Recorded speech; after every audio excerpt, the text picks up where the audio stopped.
그리고 사실은 김건희 여사 문제 앞으로도 계속 얘기를 하겠지만 이진숙 방통위원장 후보자 인사청문회 네. 24, 25로 잡혔습니다. 네네. 국민의힘에서는 어떻게 이틀 할 수가 있느냐 뭐 이렇게 얘기하면서 이틀 할 수도 있지. 반박을 했던데 어쨌든 결정이 됐어요. 어제 거부권도 법원에서. 15번씩 행사하는데 청문회 이틀 하는 게 뭐가 문제야? 그렇죠. 청문회 뭐 정해져 있나요? 아니 하루 해야 없습니다. 된다? 이런 거 없습니다. 아니죠? 그런 거 없어요. 그래서 이진숙 위원장이 과연 청문회 때 이진숙 의혹이 팔반대장경이니까 그렇지. 후보자 오늘 또 이렇게 또 얘기를 했네요. 과거에 자신의 SNS에 동대구역을 박정희역으로 그리고 뭐 빨갱이나 하다 이런 댓글에는 뭐 좋아요 눌렀던 이런 여러 가지 또 과거 행적도 계속 드러나고 있습니다. 그 MBC 뭐 민영화해야 된다는 이런 얘기도 계속 해왔고 의혹들이 너무 많아서 하나하나 따져 물어야 될 텐데 네네. 예, 청문회 통해서 뭐 효과적으로 이진숙 위원장의 이제 부적격성 이게 좀 잘 드러날 수 있을까요? 어떻게 전 뭐 보세요? 드러날 수 있을 거라고 보고요. 저는 자격이 없어요. 기본적으로 자격이 없다. 자격이 없는 사람이에요. 그러니까 방송통신위원회법에 하면 네. 독립성과 방송의 독립성과 공정성. 저는 뭐 공정성이라는 독트린이 여전히 유효한지에 대해서는 저는 기본적으로 의문을 가지고 있지만 네. 왜냐하면 공정성이라는 기준은 다 주관적이에요. 객관성이 있는 기준이 아니에요. 내가 보기에는 공정하지만 다른 사람이 보기에는 공정하지 않을 수 있거든. 네. 예를 들면 그런 거예요. BBK는 누구 겁니까? BBK. 예. 네. 라는 질문이 있었던 그 시점에서 지금 돌이켜 보면 공정한 방송은 BBK에 대해서 MB 거다라고 하는 방송을 90%를 하고 MB의 반론은 10% 실어주는 게 공정한 언론이죠. 결과적으로 네. 그거를 기계적으로 5대5로 다루거나 음. 또는 그때는 MB께 아닙니다라는 얘기를 거의 8, 90을 했잖아요. 그렇죠. 그게 공정한 방송입니까? 기계적 균형, 같은 시간을 배정한다도 공정성에 네. 정확하게 부합하지 않아요. 이건 아. 매우 주관적이기 때문에 예. 각자의 의견을 여론의 시장에다가 내놓고 여론의 자유시장, 언론의 자유시장에서 표현의 자유시장에서 서로 간에 서로에게 침투할 수 있도록 보장하는 것이 저는 오히려 우리가 집단지성을 발휘하는데 훨씬 더 효과적이다라고 생각을 해요. 네. 근데 이제 그럼에도 불구하고 독립성이나 공정성이라는 다시 돌아와서 보면 방통위법 설치 기준에 이진숙 후보자는 전혀 맞지 않아요. 언론이 뭐 흉기다, MBC 그렇게 얘기하더라고. 등등등은 예, 예. 흉기다. 본인이 흉기지 무슨 MBC가 흉기입니까? 그런데다가 세월호에 대해서 했던 발언이라든지 순한 사람이 사장이 돼서는 안 된다. 뭐 무색무취한 사람이 돼서는 안 된다. 완전히 뒤집어 엎어야 된다. 이런 사람들이거든요. 그런 사람이 어떻게 방통위원장으로 그래서 청문회 이틀을 통해서 이런 자격과 또 자질 문제 이게 또 뭐 드러날 텐데 여러 가지 질타가 쏟아지고 자격 없다는 얘기가 나올 텐데 그럼에도 불구하고 윤 대통령은 뭐 임명할 가능성이 99.9% 아닙니까? 임명하죠. 네? 여론이 나빠도 예, 임명을 할 겁니다. 뭐 그거 하려고 임명하면은 또 이사들이 다 이제 탄핵입니다. 바뀌는 거고. 아니 저는 이렇게 예. 생각해요.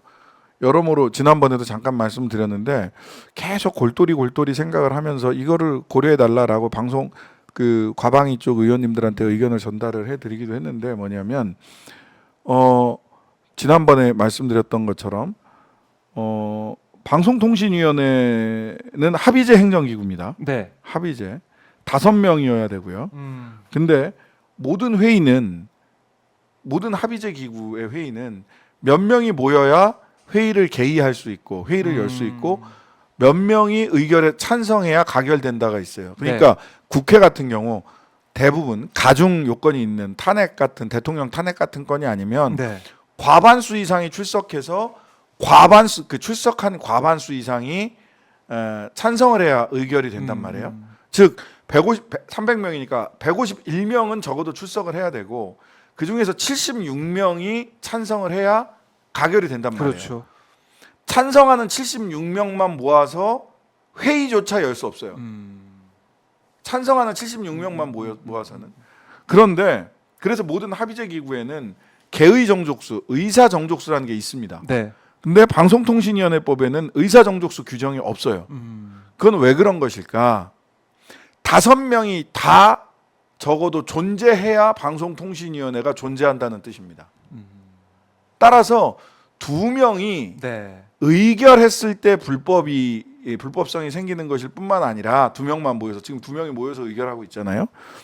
5명이 다 모여 있지 않으면 5명이 전부 다 한 자리에 다 모이지 않더라도 5명으로 꾸려져 5명이 있어야지. 방송통신위원회가 5명으로 꾸려져 있지 않으면 네. 방송통신위원회는 합의제 행정기구로서의 의결 자체를 할 수 없다는 겁니다. 아, 따라서 의결을 시도하는 것 자체가 불법이라고 저는 봐요. 이건 어디서 유추할 수 있냐면 주총 소집 무효 가처분이라는 게 있습니다. 주주총회를 네. 불법하게 소집을 하면 소집 자체를 무효화할 수 있어요. 그리고 만약 소집이 됐다고 하더라도 네. 소집된 주총에서 의결한 걸 전부 다 무효화할 수 있어요. 음. 즉 저는 지금 2명 방통위원 2명이서 이진숙 씨가 임명이 된다고 하더라도 2명이죠. 이진숙 이상인 둘이서 방통위원회를 소집을 한다. 그리고 소집 의결이 박문진 이사, KBS 이사, 네. EBS 이사를 선임하는 안건이다. 라고 한다면 불법적인 의결을 하기 위해서 소집하는 거잖아요. 따라서 소집 자체를 이유로 탄핵할 수 있다라고 봅니다. 아하. 소집. 회의 소집을 자체. 얘기. 회의 소집을 하는 순간 아. 탄핵해야 된다. 의결하기 전에 탄핵해 버려야 된다. 아하. 할 수 있다. 할 수 있다. 라고 저는 개인적으로 생각합니다. 그래요. 알겠습니다. 이걸 또 이제 과방이나 이제 다른 야당에서 또 어떻게 생각할지 모르겠는데 네. 저는 계속 말씀하고 계시는 계속 거죠? 지금 뭐 탄핵을 네. 그때부터 그 선거에 출마하면서부터 방통위원장 탄핵해야 된다는 얘기를 가장 먼저 이야기를 했고 방통위원장 탄핵해야 된다는 이야기를 네. 뭐 이혜민 의원님을 통해서 또는 김현 아, 간사나 최민희 의원하고 상의해 왔고 그리고 또 방송법 전문가들하고도 이런저런 상의를 해왔는데 제가 과방위에 있지 않기 때문에 이렇게 방송을 통해서 또는 뭐 의원님들한테 이렇게 말씀을 드리고 있습니다만은 네. 안건 상정만으로 탄핵할 수 있다라는 게 저의 주장입니다.